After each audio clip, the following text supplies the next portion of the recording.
തെങ്ങിനാണെങ്കിൽ ഇപ്പോൾ ഈ മണ്ടരിയും അങ്ങനെയുള്ള രോഗങ്ങളല്ലേ, ഒന്നും നനച്ചേ കൊടുക്കില്ല. ഇവിടെ തേട്ടനാണെങ്കിൽ തോട്ടും പള്ളിയിൽ ആൾക്കാരെടുത്ത് കൂട്ടം കൂടി നിൽക്കുകയാണ്.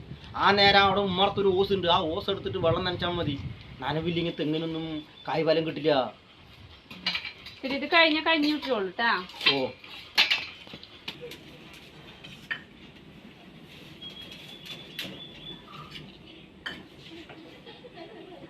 ദിവാരന് എത്ര മക്കളുണ്ട്? എനിക്ക് മക്കളേ ഉള്ളു. 5 പേര്. ഭാര്യ എന്തെങ്കിലും പണിക്ക് പോണ്ടാ? ഓ അവള് എനിക്കിട്ട് പണിതിട്ട് 2 കൊല്ലം മുമ്പ് വേറെത്തിന്റെ കൂടെ പോയി.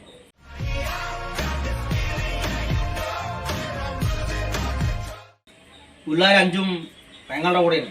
അവളുടെ കൂടെ പോയിരുന്നു പഠിക്കുന്നു. അവളൊക്കെ നന്നായി നോക്കും. അതെന്ത് പണിയാ ദിവാര അവള് കാണിച്ചത്? അവൾ അങ്ങനെ കാണിച്ചില്ലെങ്കിലേ അത്ഭുതമുള്ളൂ. റോക്കറ്റ് അടിക്കാരും സതീഷിന്റെ പെങ്ങളല്ലേ, അങ്ങനെ കാണിക്കുള്ളൂ.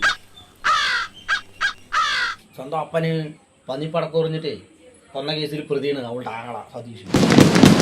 എനിക്ക് വൃത്തി പോരാന്നാണ് അവളുടെ പരാതി.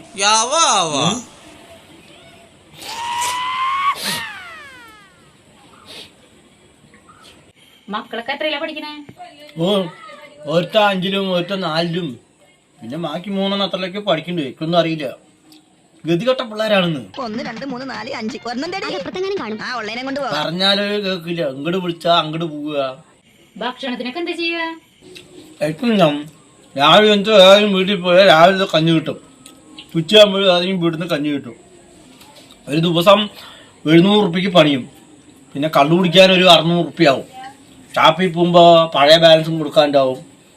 10-600 ഉറുപ്പ്യ കള്ളു കുടിക്കാനും ആവും. 100 ഉറുപ്പ്യ പിന്നെ പിറ്റേ ദിവസം രാവിലെ ചായക്കും വേണ്ടേ. പിന്നെ എന്താ ഉള്ളത്? എന്ത് പണിയെടുത്തിട്ട് കാര്യമൊന്നുമില്ല നമ്മുടെ നാട്ടില്.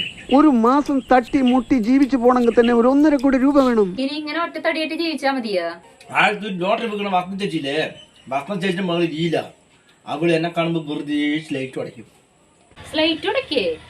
കണ്ണും കൊണ്ട് ഇങ്ങനെ ഈർക്കി കാണിക്കില്ലെന്ന്.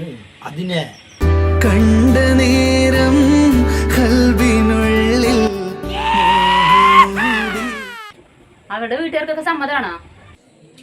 കെട്ടിയവന് മാത്രം സമ്മതമല്ല, അവരെന്തായാലും ഈ അടുത്തന്നെ സൈബേഴ്സ് ആവും.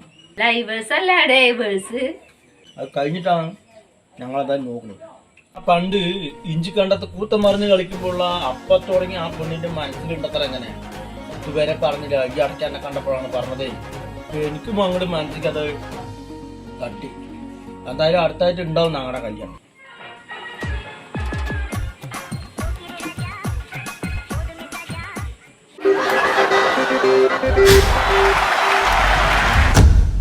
ചിരിച്ചു ചിരിച്ചിരിക്കാൻ ABC കോമഡി സബ്സ്ക്രൈബ് ചെയ്യുക.